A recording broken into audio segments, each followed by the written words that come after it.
we see that a lot of money, $8,560,625, is being sent to America's Turning Point. They are sending it to their own shell company. Why does Erika Kirk need millions of dollars and GoFundMe and all these fundraisers? I don't know. I mean, Charlie Kirk left her Turning Point. She's the CEO. He had life insurance. Everyone's praising Erika Kirk's memorial speech like it was brave. But when you actually start looking into her, it gets dark fast. And I stand on what I said. What I think is happening is I think there are fake people on the payroll.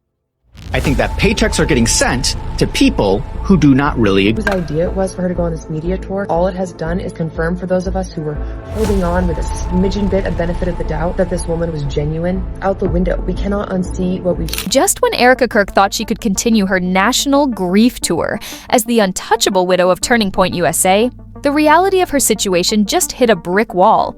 And that wall, it's made of federal badges and IRS summons. Reports are flooding in that federal agents officially moved on Erika Kirk while she was mid-tour. But this isn't just about the missing $15 million we already exposed. No, this is much bigger. We are talking about a staggering $500 million insurance fraud investigation that has the IRS and the FBI tearing TPUSA apart at the seams. Turning Point USA is officially under fire, and the skeletons in Erika's closet aren't just rattling anymore. They're breaking down the door. If you've been following this saga, you know we've been tracking every red flag from day one. From the moment Charlie Kirk lost his life, something felt off. We saw Erika go silent the second those emails leaked. The ones showing her allegedly swindling $15 million from TPUSA purses with the help of Charlie's trusted associates. A week before Charlie lost his life, he expressed some concerns about the finances at Turning Point USA. In fact, he wanted to put together an entire department, a little mini department, to address those concerns, and we have We saw the shell companies, the dummy nonprofits, and the laundered donations. But the IRS just uncovered what looks like the mother of all scams, a $500 million insurance fraud scheme. Think about the math for a second. We know $8.5 million was sent to a shell company called America's Turning Point. But insiders are now whispering that the rabbit hole goes way deeper. We see that a lot of money, $8,560,625, is being sent to America's Turning Point. They are sending it to their own shell company.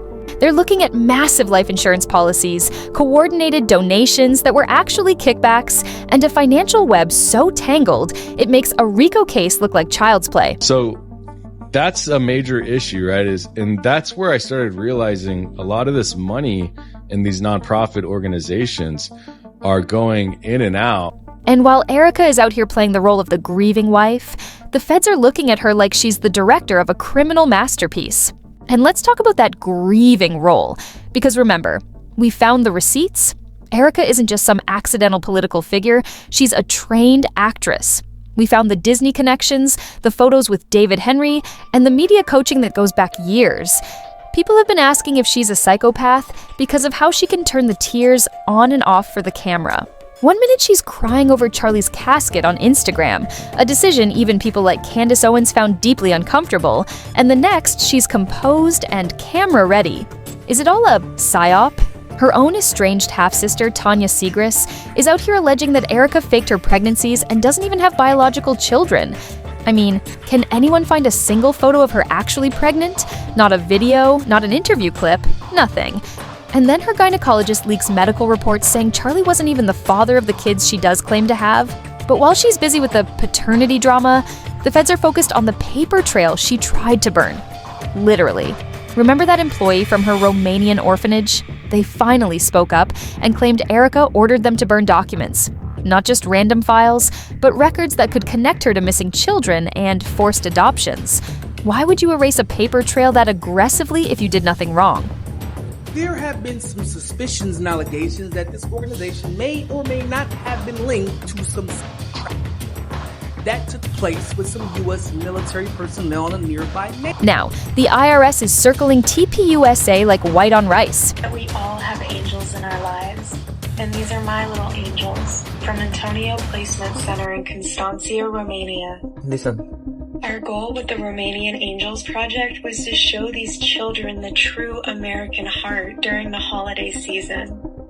And what better way to do that than having our United States military personally deliver the gift? And they've got help. A whistleblower from inside the organization has finally snapped. They're leaking everything. My understanding is the orphanage that she had and that she ran in Romania, where children came up missing and it got accused, the whole orphanage got accused. From financial fraud to the internal affairs like Charlie's chief of staff, Mikey McCoy, allegedly having a secret relationship that everyone was bending over backwards to bury.